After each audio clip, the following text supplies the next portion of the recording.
So you're thinking of becoming a real estate agent? Well, you're in the right place. Watch for the next half hour as Nick Kite and I discuss how you should prepare and what you should expect when becoming a real estate agent in this market.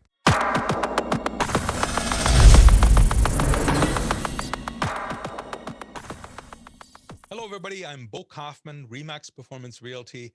I'm a residential real estate agent here in Winnipeg, specializing in selling houses and condos. And I'm about to introduce a new friend of mine. We've never met in person, but we've been talking through the phone, and now this is our first Zoom meeting. He came up with the idea of doing this, and I think it's a fantastic idea. Say hello to Nick J. Kite from Ottawa. Hi, Bo. Thanks again. I'm excited to share the microphone with you again.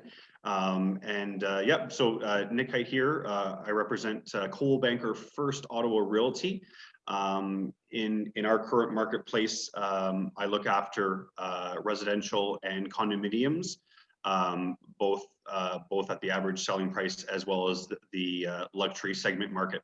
I think the catalyst for this was based on our last podcast was talking about getting into real estate and kind of some of the factors that maybe some who are interested in getting and making this their career, maybe they're not aware of.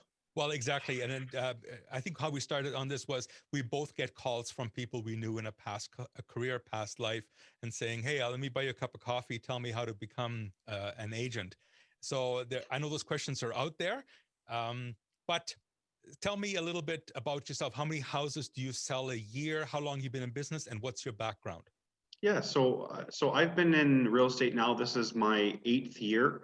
On average, selling anywhere between 35 and 45 closed transactions as of right now.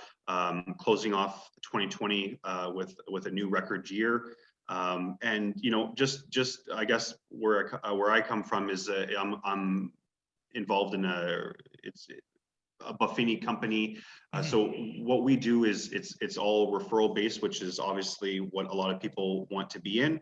And it's something that I've started from day one in terms of showing that appreciation to clients.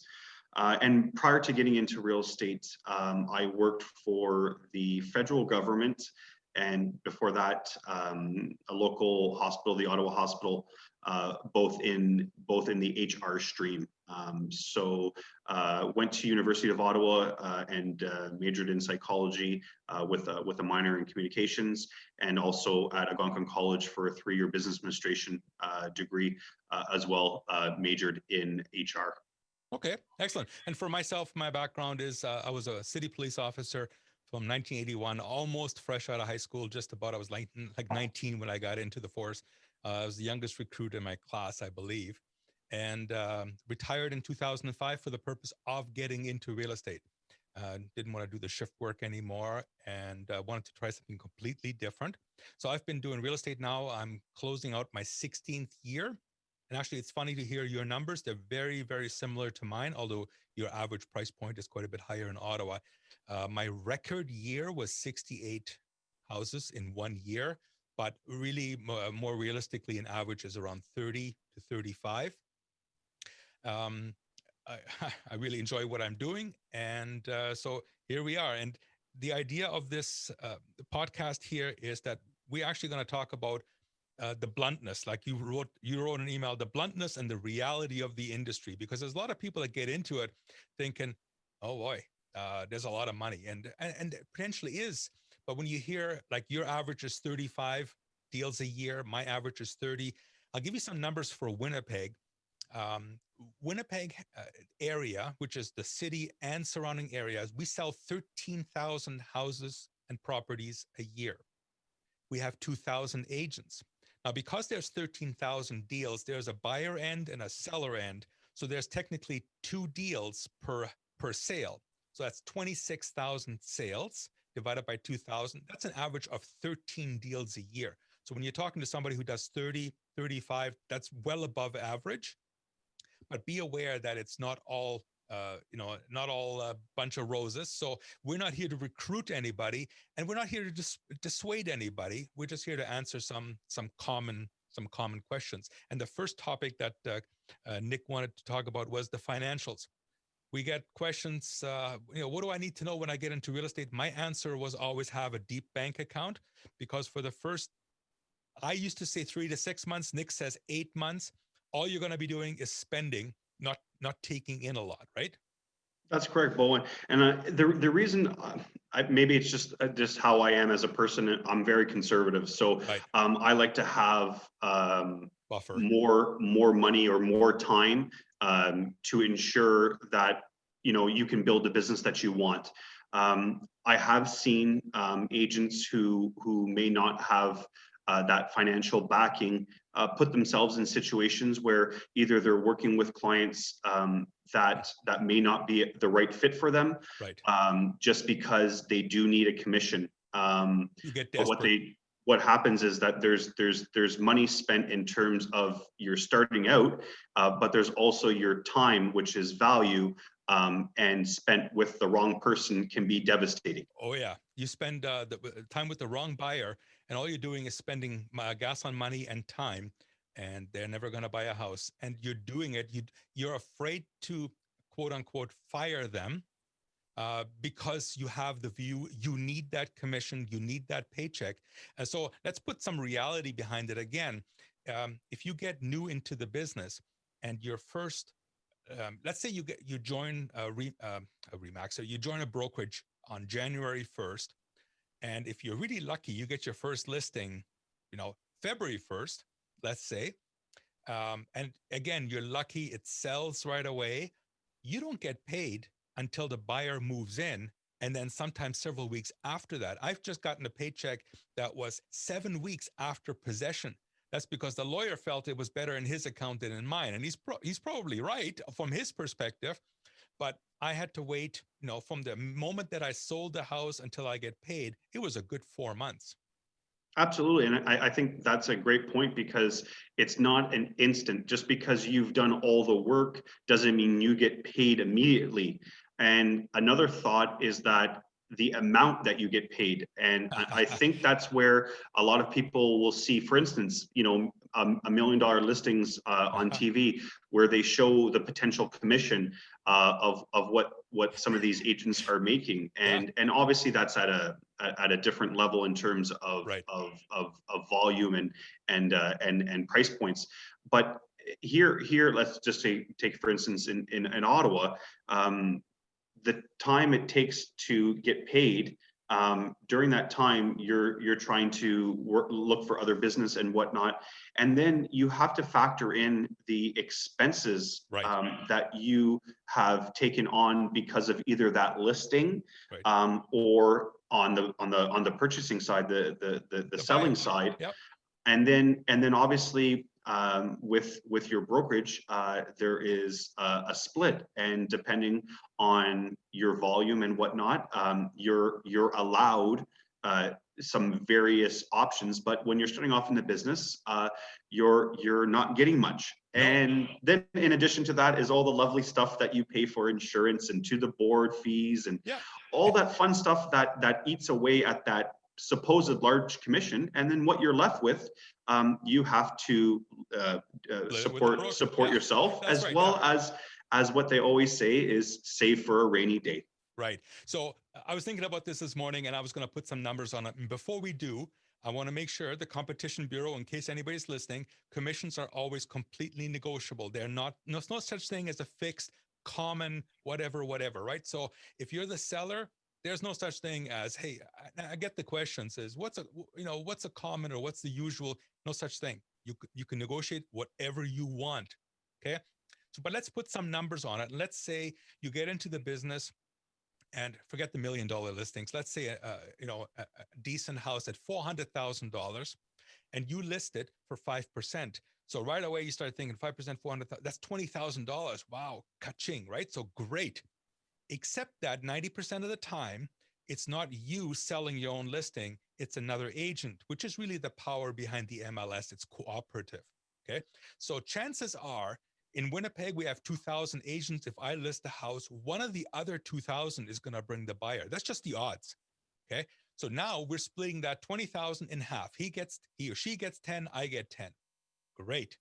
Except that, like you just said, a lot of people are on a 50-50 split or some kind of a split with their broker. And we'll talk about that later on. There are Mhm. different options, but if you're on a split, he gets $5,000. So I'm left with $5,000.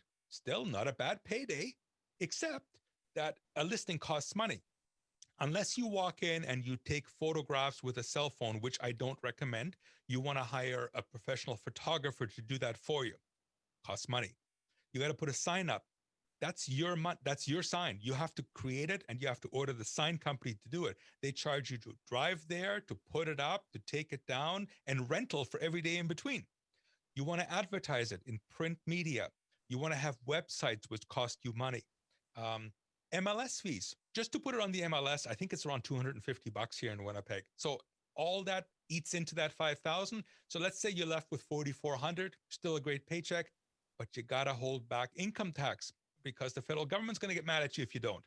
So at the end of the day, you're going to get a $3,000 paycheck roughly for a lot of work that you've done. And you don't get that for 4 months down the road. In the meantime, like you say, you're working with buyers, you're advertising yourself elsewhere. It, it eats. So again, when you go into it, make sure you have a bit of a savings account and take it from there.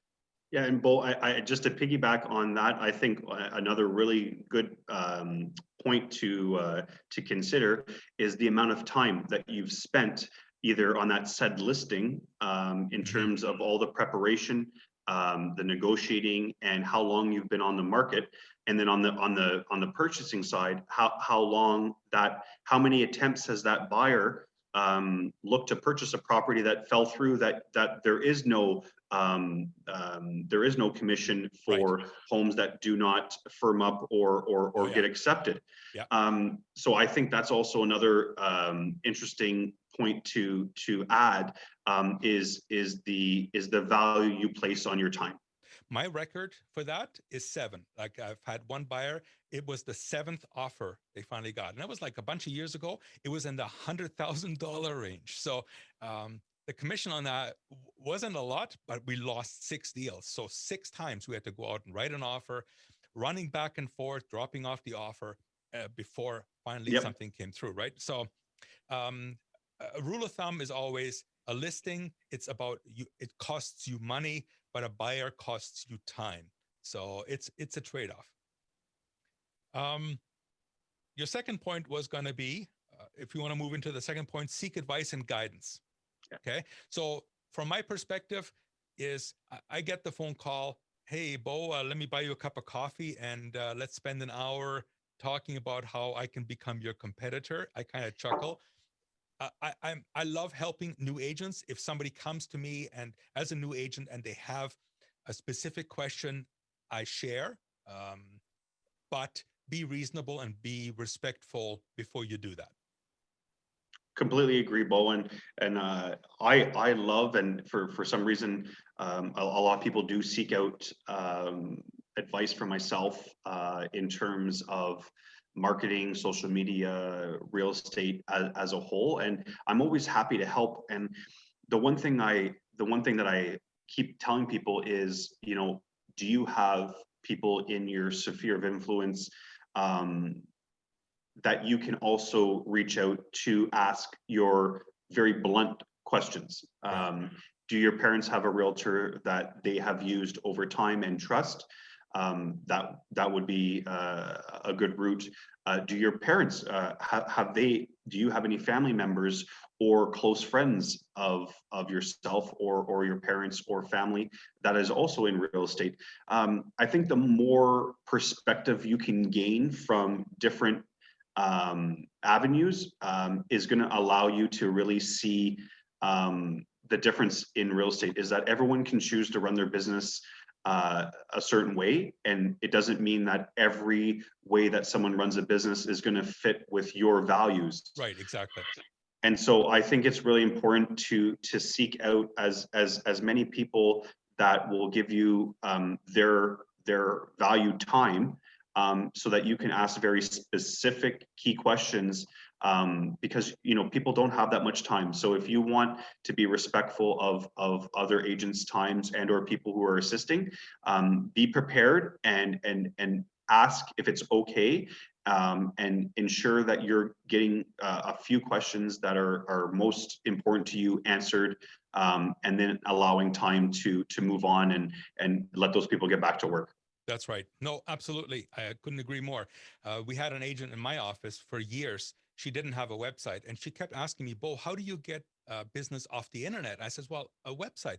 Okay, but if you have a website, what do you do then? She wanted me to answer questions about things that she didn't even have yet. I said, look, just start, get a website. They're not that expensive. Get one, and I'll help you along. But don't ask about stuff that's not going to happen or that you're not willing to commit the time to learn.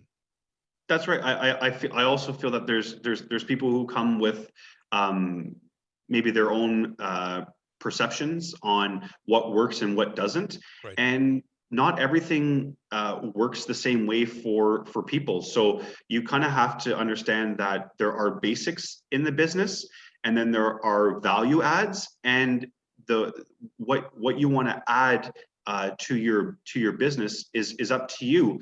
But to question, a successful agent on why they do this and why they don't do that, I come from the mindset that a successful agent is a successful agent for a reason, and if there are things and questions that you can ask to get a better understanding of their success and how they did it, I think that's the route to go, and not to question, how they That's right. arrived at that, That's right. or what their numbers are. Give me your whole life's history, Yeah. and okay, all right, okay. So the last item we want to talk about in this episode is to interview different brokers and brokerages. And from your email and from your discussion so far, is you are part of a brokerage that is like a split, right? A split model.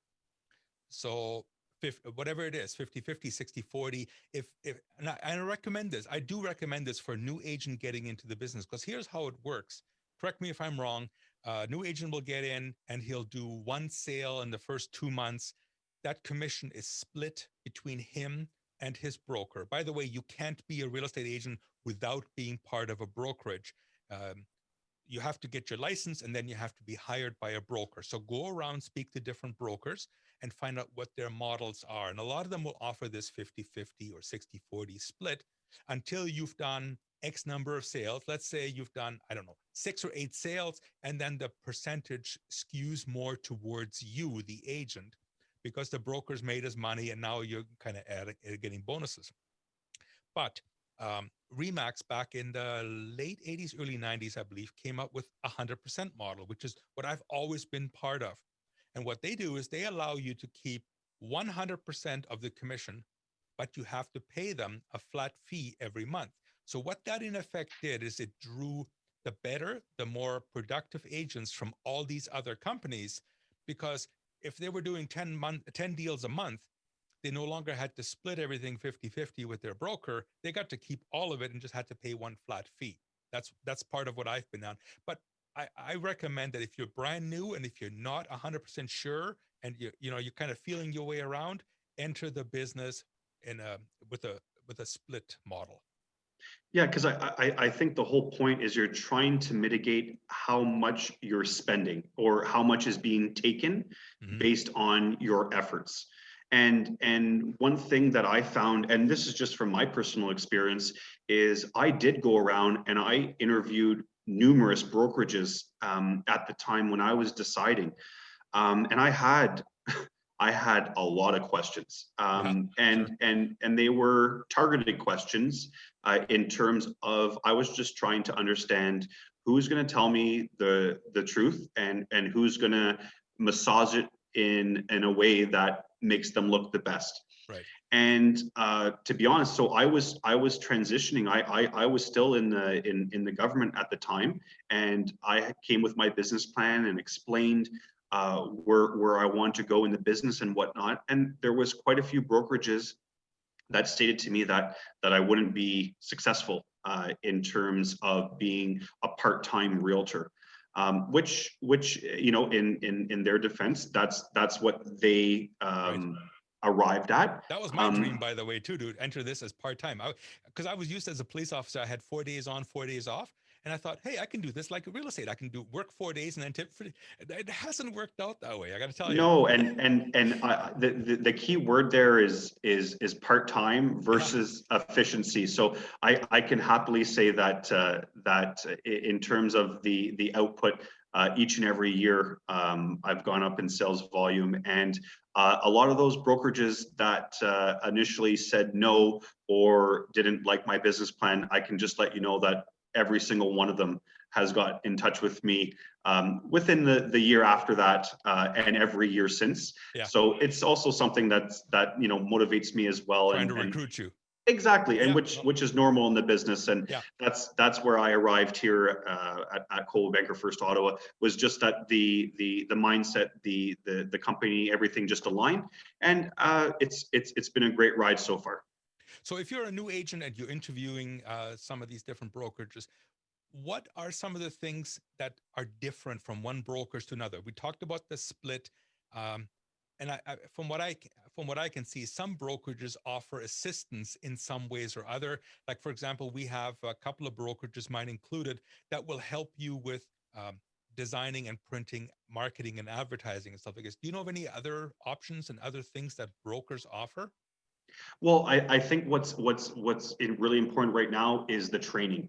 So there's the training that we would all expect, which is normal, the legislative and the updates that we have to go through. But then there's the whole point of personal branding and marketing, communications, your website development, graphics. There's such a long list of different items that goes into real estate, Right. that people need help with. And so I think a brokerage that provides those opportunities to have classes or access to certain classes and seminars is very vital, especially in your first few years, to just understand what's out there and what would work for you. And then one question, Bo, I'm not sure if you ever asked it, but one question that I asked, which was never truly answered, was, if I had a question on a Saturday Right. about a deal, what is your company's response rate from the manager to the agent? Right. I got I don't know, anywhere from you would get a call back in 24 hours to I would call you back within a couple hours. Right.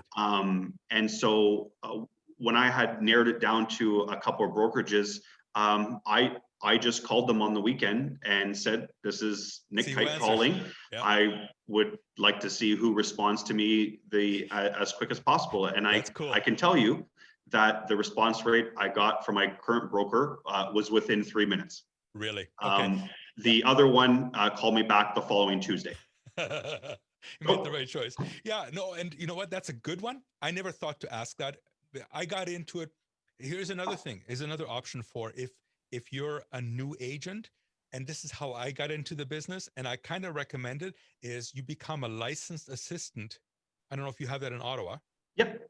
Okay. Yeah, you can do that. Yep. Okay, so you become a licensed assistant. So I had an agent that was actually like 20 years younger than me, but he was my last agent. He was, doing really well, and I became his licensed assistant. What that meant was I did have a split with him, so that he made half my commission, but my expenses were greatly reduced. I didn't have to print my own business cards. It was all kind of done under his umbrella.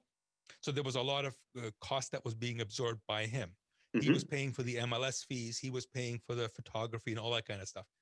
So I never did ask that question about how quickly a broker will respond, but I really lucked out. And kudos, I'll give a hat tip right here to my broker, Tom Fulton. I've got him on my phone, and if I call him on a Sunday and he sees and he's not in church or something, he'll answer, he'll pick up.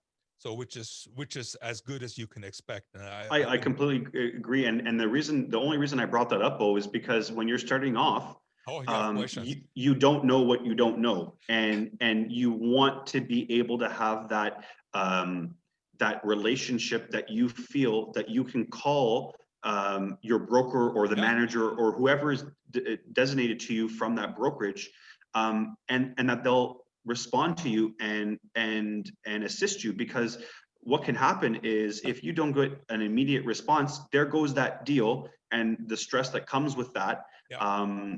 it can be devastating. Not only that, like emergencies happen at any time, right? So, and you might have to make a decision. Like you're sitting. Here's the other thing: is the training that you take, the course that you take, doesn't prepare you for real life examples, right? It doesn't prepare you how to deal with multiple offers. And I remember my first time, I was so glad that I had my main agent was with me. My first listing, we got 14 offers. I've been in the business for a month. How the heck do you deal with 14 offers, not breaking the law, not That's right. saying the wrong thing to 13 of the agents, right? Not selling the same house twice. So I'm glad I had that. And if you don't have that main agent with you, you got to be able to pick up the phone and say, "Hey, boss, what do I do here? What's the legal way to Ex- do this?" Because they don't teach you that in courses. You learn that uh, hard, Exactly, and hard knocks. it's a good point, because what I say is what it takes to pass the course and what it takes to be successful Yeah. in the business are two separate things. Yeah, absolutely. It's Yeah. I often compare real estate to the restaurant business in Winnipeg. Winnipeg is one of the highest restaurant per capita in Canada. All the startups, if they make it here, they make it everywhere. Okay. But like 80% of restaurants fold within the first 18 months. That was a ridiculous statistic. And that's how it is with real estate agents too. It's kind of easy to get into it because if you have $2,000, I think the course now is $2,000. And then there's brokers out there that are always going to be hiring you because they're gonna make some money off you in the first 6 months, 8 months when you're selling the listings, and when you go out of business, it's no skin off their back, right? And Bo, I don't know about you, but the amount of times that I hear from new agents that the broker told them that they're going to be so successful, and they've never come across someone that has their skill set. Yeah, yeah, It's just I know. mind blowing that there are people that are that gullible in this business. But you know what? You slowly learn. Hmm. You hit some roadblocks. It's a journey. And there are a lot of positive things, but you really do have to know the kind of dark side of real estate, because there is, just like any business, there is, and it's not all roses.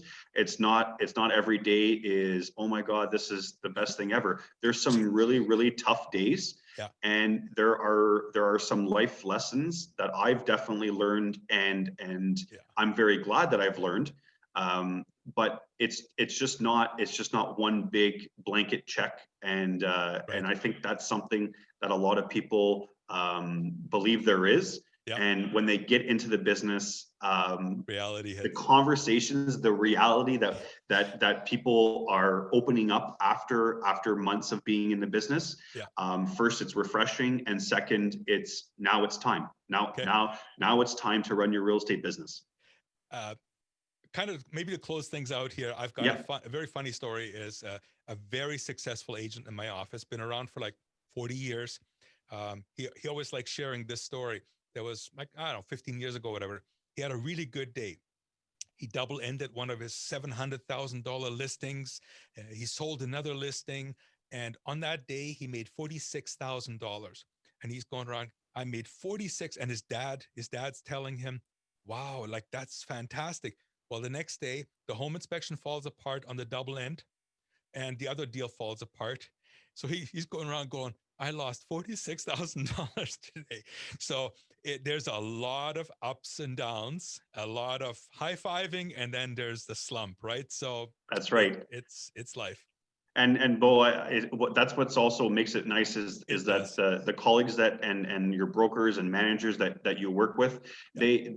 they are going through the same things that Yep. you go through, and I think that's something that is really important, is to give back, and for the agents that just have certain questions or just need 5 minutes.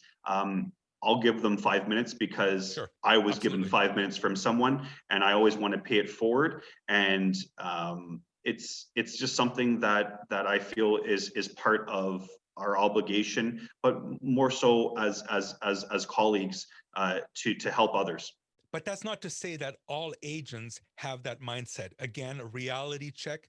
I remember I was in the business for about 3 years, and I had a potential to list in something called, it's a life lease, but it's a different kind of life lease where the owners can actually sell their own interest in the life lease for a profit. So we have like 2 or 3 buildings like that in Winnipeg. And this one came up. A friend of a friend called me. They wanted me to list it. I'm looking at the listing online. I'm looking at the history of the building. And I see one agent's name keeps popping up. He's done like 18 out of the last 20 sales in there. So first I asked an agent in my office, hey, how do you deal with this? This is totally different. It's not like selling a condo. And the agent in my office says, you know what? I don't really know, but call so-and-so. He does a lot of work in there. And it's the agent, right? So I pick up the phone, I call him and I say, hey, I'm Bo Kaufman, Remax Performance. I may have a listing coming up in that building, and I'm wondering if you can point me in the right way, where to get the paperwork. What he says to me, why are you calling me? I'm going, well, Bill from my office. No. That's my little berry patch. I'm not sharing the information. That's what he said to me. So you definitely have both sides. But as you join a brokerage, you're going to find some agents that are more willing to share. And the other option, the other advice I have is reach out to agents in other cities. If you have somebody like Nick and I, Nick is not afraid to share, and he's certainly not afraid to share with me because I'm not his competitor, right? So anything he teaches me isn't going to take away from his daily income, and the other way around. And you can learn a lot from other agents in other cities too. I agree, Bo, and to that point too. Even within the city of Ottawa, I'm an open book, and I what I do online and social media and marketing. Let's be honest. Copying is a form of flattery, and there's a difference between just saying, listen, I like what you do, I'm going to do it with my own flair, or then flat out copying. Right. I have much more respect for people who at least show that, thanks very much for this, I'm going to tailor it this way, but I really love what you're doing. And Right. To be honest, that's like in any business, and it's just something that you have to be used to. Not only that, is my mindset is, by the time you copy what I've been doing for the last 8 months, I'm moving on to the next thing, and I'm learning Exactly. how to. So it's Or already have moved on and look improved. forward to seeing what comes the next for their business. That's right, exactly. Just like because I was talking to you 2 weeks ago, I got me this. Yes, The which is certified luxury fantastic. home marketing specialist. I never thought of it. I never looked into it, but because that's where you are, it put the I fire love under it, me. and it's just I'm a big fan of anything that you can do to differentiate Right. yourself in the marketplace. That is internationally recognized, I think is smart. And Bo, I felt like, though we only met a few weeks ago, I feel like I've known you for a lot longer. And I'm, as you can see, any questions you have, I'm happy to answer. Yeah. Awesome. We're gonna wrap it up. I've got your email says the next segment you want to talk about, and the next video is segment 2 is I'm a licensed realtor. Now what? Yeah. So I'm already looking forward to that. Let's leave it a few Me days, too. whatever, and that we're gonna do that one. And then segment 3 is your first year in real estate. Are you surviving or thriving? This is awesome. So thanks for spending the time. And absolutely, Bo. Thanks for having me on, and looking forward to the next segment for sure. Yeah. So we'll see you then. Absolutely. Thanks, Bo. Okay. Bye-bye. Bye. This has been Bo Kaufman, Remax Performance Realty. I really hope you've enjoyed this information. Here's a couple of more videos for you to enjoy. Also another chance to hit the subscribe button and the little bell beside it. That way you get notified of any of the new videos I'm putting out. Until next time, bye-bye.